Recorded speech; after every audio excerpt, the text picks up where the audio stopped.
sampein dong ke masyarakat. Apa kerugian mereka kalau mereka golput?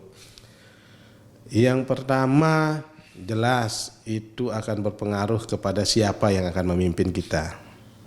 Kalau bahasanya yang mungkin masyarakat dan warga kita sudah tahu bahwa orang jahat itu katanya banyak, bukan karena orang baik tidak ada gitu kan, tapi karena orang baik diam dan sembunyi gitu kan.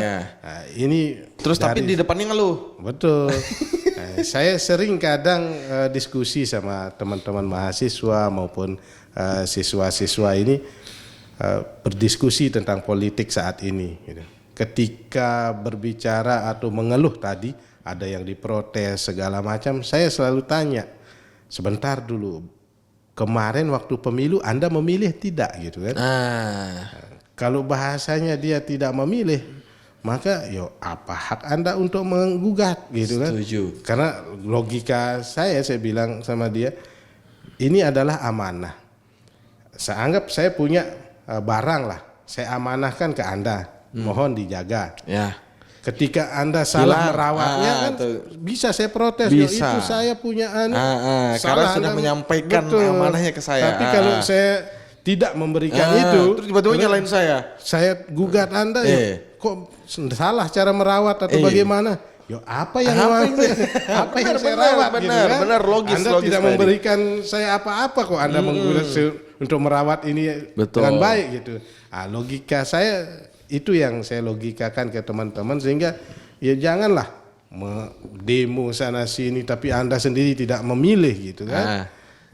Anda akan lebih berhak gitu.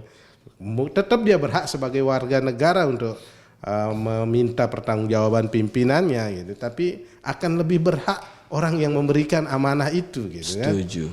Kalau sunnahnya sunnah muakkad atau gairu muakkad apa bahasanya, kelasnya tinggi, makomnya beda gitu. Makomnya yang berbeda kan. Oke. Berarti yang jelas kalau kita golput kita rugi. Betul. Dan Anda pastinya sebagai warga negara tidak tidak menggunakan hak. Betul. Karena ini hak ya Pak ya. Iya. Hak untuk memilih pemimpin yang akan memimpin kita. Bahkan seorang pemimpin, calon pemimpin aja menggunakan haknya dia ya untuk memilih mungkin dirinya mereka sendiri. Nah, terus nih ada satu pertanyaan dari netizen Pak. Kalau KPU memilih nggak? Dia bilang gitu. Kalau saya sih mungkin jawabnya pasti memilih dong. Betul. Nah, terus mekanismenya bagaimana dan kira-kira dari sisi apa penilaiannya nih kalau orang-orang teman-teman KPU? Yang pertama, KPU itu warga negara juga. Betul. Yang memenuhi syarat sebagai pemilih, karena yang tidak boleh memilih itu adalah TNI Polri. Kalau kita berbicara pekerjaan lah ya, kita bilang ya, TNI Polri atau orang yang dicabut hak pilihnya oleh pengadilan tentunya. Itu dia tidak boleh memilih. Nah, KPU ini karena PNS, namanya PNS sipilnya ada, dia berhak memilih. Ya, tapi tidak boleh memihak gitu Pak ya. Betul. Dia pilihannya tetap kembali lagi bahwa pilihan itu yang ditahu hanya dia dan Tuhannya yang tahu gitu kan. Yang lain enggak tahu gitu. Dokumen rahasia sekali namanya. Betul, itu yang pertama. Yang kedua, personil kita di KPU dari pusat maupun sampai daerah itu dia tidak boleh mensosialisasikan atau mengkampanyekan siapa calonnya. Tidak boleh itu. Sangat dilarang itu. Yang harus dia sampaikan dan sosialisasikan adalah pemilunya. Betul. Dia harus netral. Ya, harus netral, dia tidak memihak ini atau tidak cenderung memihak si A atau si B gitu. Dia harus tetap berada di posisi tengah. Namanya hakim, kita pelaksana gitu kan. Nah, itu dia tidak boleh. Sangat. Dan bahkan juga ini diawasi Pak ya. Ada pengawasnya. Ada pengawasnya. Kita ada pengawas. Makanya kalau kita bilang berlapis, kita punya pengawas, bahwa penyelenggaraan secara teknis pemilu itu ada di KPU. Diawasi oleh Bawaslu. Tidak cukup dengan Bawaslu, ada di KPP. Itu mengawasi Bawaslu dan juga KPU.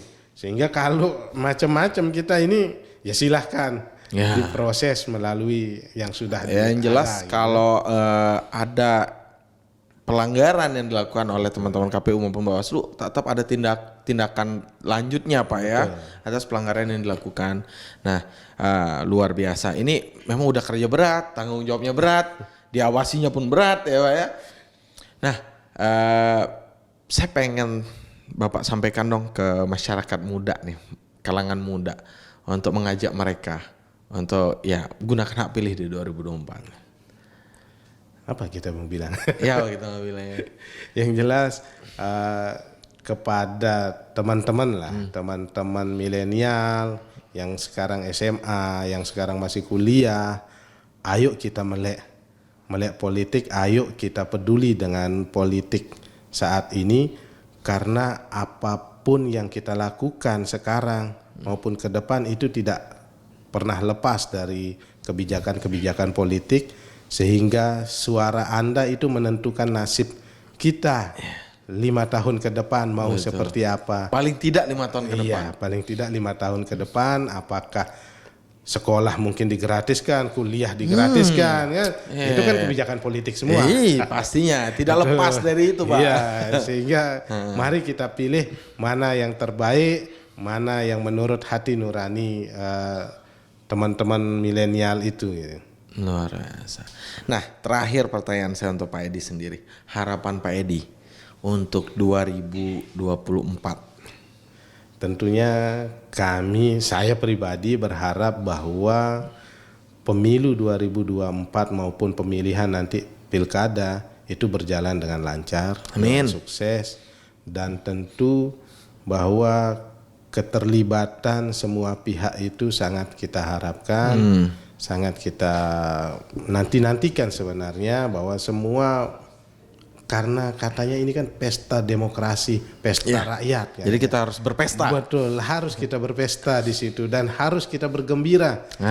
Namanya pesta, kita bergembira. Iya, kok tidak pesta sedih ya gimana? Adu duka namanya Pak. Betul. Tidak saling adu jotos, tidak saling aman, menjatuhkan, sehingga peserta pun nanti siapapun pesertanya, mari kita bergembira. Ya. Mari kita berpesta gitu. Luar biasa. Itu Jadi harapannya. Pemilu yang lancar, aman, damai ya gitu Pak ya. Dan juga pastinya selalu diberikan kesehatan untuk teman-teman KPU yang akan menjalankan, kalau mungkin orang-orang bilang berpesta, kalau KPU mungkin nih perang dunia ya ini. Karena harus ekstra bekerja. Bukan ya. perang dunia, tetap kita harus bergembira. Bergembira karena juga ya. motonya kami sekarang, bersama KPU kita bahagia. Oh, bersama KPU Jadi harus kita bahagia. Siap, selalu minum vitamin Pak Edi. Sehat selalu untuk teman-teman di KPU Kota Mataram dan juga KPU seluruh Indonesia. Dan semoga lancar ya Pak ya sampai ke 2024, tidak ada kendala. Dan pastinya pemilih kita meningkat. Amin. Dulu 2019 80% ya. Tahun ini ya 85 lah. 90 lah ya, 90%. 90%, mungkin 10%-nya kebetulan dia lagi sakit atau apa dan segala macamnya. Oke, itu pemirsa, tadi perbincangan saya tidak terasa hampir 1 jam kita ngobrol sama Pak Edi, yaitu Pak Edi Putrawan. Nama lengkap beliau ya, Ketua Divisi Data dan Informasi KPU Kota Mataram. Jadi kalau tadi kita tarik kesimpulannya, saat ini di 2024 yang akan mendatang itu pemilih milenial kita bertambah menjadi 60% lebih bahkan Pak Edi ya. Dan tentunya ada tantangan-tantangan baru, pendekatan-pendekatan dengan strategi yang baru dilakukan oleh KPU untuk ya mengambil hati mungkin adik-adik kita ini ya, pemilih-pemilih baru, supaya bisa memilih di tahun 2024 ini. Pastinya satu pesan dari saya, gunakan hak pilih kalian. Jangan disia-siakan. Ini 5 tahun sekali loh. Ketika kalian merasa gagal, maksudnya merasa pemimpinnya gagal segala macam ya, tapi kalian nggak milih ya jangan merasa gagal dong. Kalian juga nggak milih gitu Pak ya. Ya jangan mengeluh lah kalau kalian juga tidak menggunakan hak pilih kalian. Ya semoga gitu lancar semuanya. Buat Pak Edi juga, buat teman-teman KPU. dan strategi yang dilakukan oleh KPU semoga semuanya berjalan lancar. Kita juga media akan pasti bantu nih apa yang diperlukan oleh KPU juga. Semoga ya nggak ada golput-golput lagi lah Pak ya. Amin. Nah ini luar biasa. Nggak kerasa banyak sekali yang pengen saya tanyakan sebenarnya ke Pak Edi. Mungkin teman-teman di rumah juga pengen bertanya-tanya bisa. Caranya gampang, lewat Instagram bisa. Di DM, di sana juga ada kontak personnya Pak ya. Ada. Bisa ditanya di sana juga. Nanti informasi apapun mengenai KPU bisa diupdate lewat media sosial mereka. Ada Instagram, ada Facebook, juga website mereka. Mungkin nanti abis ini Pak Edi bakal bikin TikTok, gitu ya. Supaya lebih Kita siapkan. meluas lagi jangkauan informasi dari KPU Kota Mataram. Oke, gitu perbincangan saya di Speak Up TV 9 dengan Pak Edi dari KPU Kota Mataram. Saya Haikal dan juga Pak Edi.